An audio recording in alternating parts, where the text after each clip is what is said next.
নমস্কার। আজকের আমি এই ছবিটি তৈরি করব।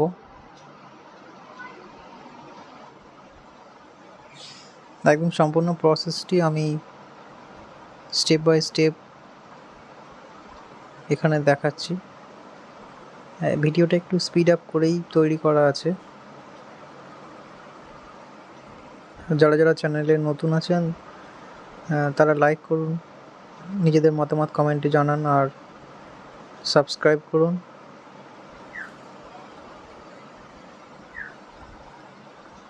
এখানে পেপারটি আমি নিয়েছি হ্যান্ডমেড পেপার, আর যে কালারটি ইউজ করছি সেটি আর্টিস্ট কালার, সেরুলিয়ান ব্লু, আর একটু পেইন্টস গ্রে, সেটা একটু মেঘের যে একদম ডার্ক একটা যে গ্রে স্টোন একটা তৈরি হয়,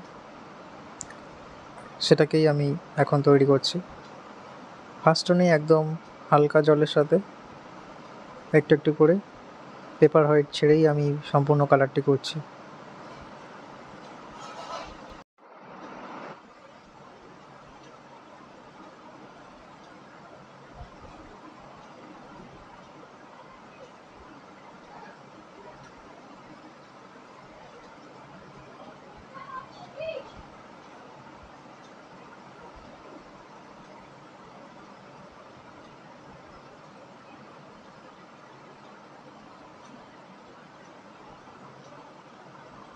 মেঘের যে রিফ্লেকশান সেটা জলে দেখানোর জন্য আমি একদম ভিজিয়ে নিলাম পেপারটা হালকা করে।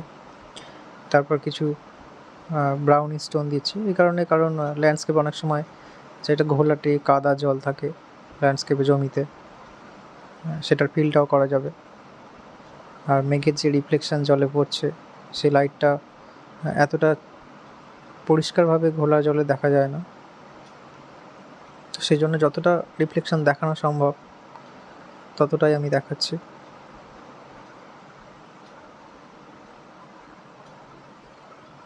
এবারে ছোটো ছোটো কিছু ডিটেল আছে, সেগুলো ফার্স্ট টোন শুকিয়ে যাওয়ার পরে সেই ডিটেলগুলো আমি ধরছি।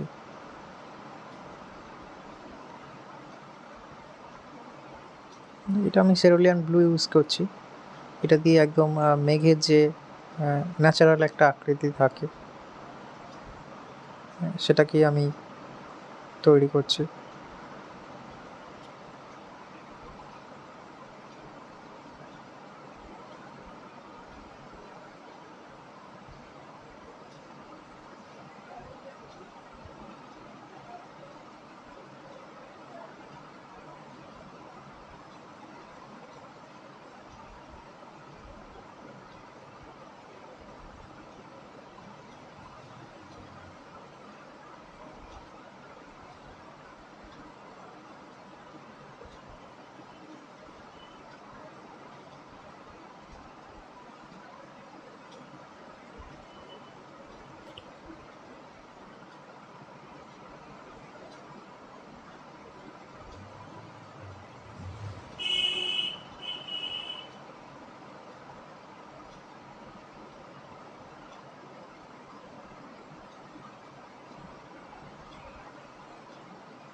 আর ভিডিওটি একটু আমি স্পিড আপ করে যেহেতু করেছি, যাদের ইচ্ছা হয় যে মনে হয় যে ওয়াটার কালার যদি আমার সাথে সাথে করতে চান, তো ভিডিওটি পজ করে কিংবা আবার টেনে আপনারা দেখতে পারেন, যদি মনে হয় যে আপনারা আমার সাথে সাথে প্র্যাকটিস করবেন।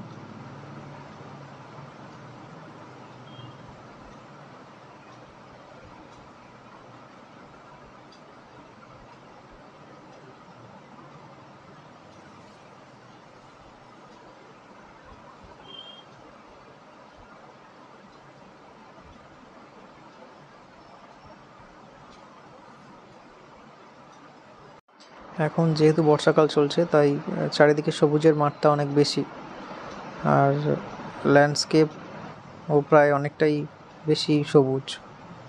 তো তার জন্য আমি লেমন ইয়েলো আর স্যাপ গ্রিন তার সাথে একটু রেড মিশিয়ে ল্যান্ডস্কেপ যেটা আছে ল্যান্ডটা সেটাই আমি করছি।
শুকিয়ে যাওয়ার পরে এবারে আস্তে আস্তে ছোটো ছোটো কিছু ডিটেলিং আছে, সেগুলো আমরা করব।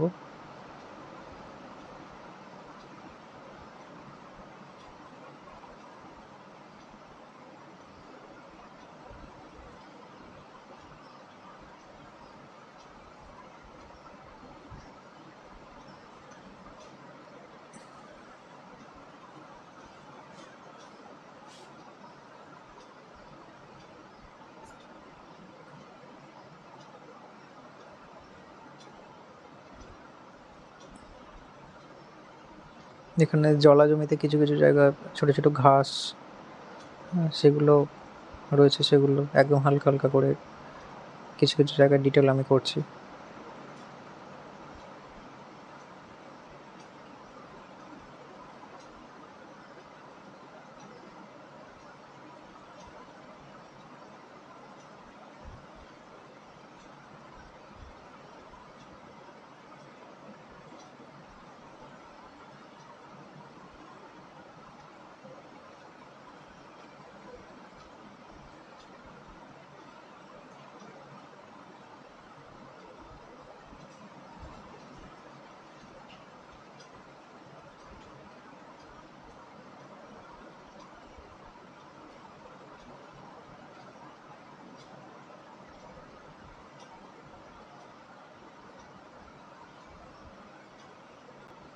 ছবিটি আমাদের প্রায় কমপ্লিট। আর পাখিগুলো করলাম যেহেতু আকাশটা একদমই ফাঁকা ফাঁকা লাগছে, তাই পাখিটা করলে একটু দেখতে আর একটু ভালো লাগে।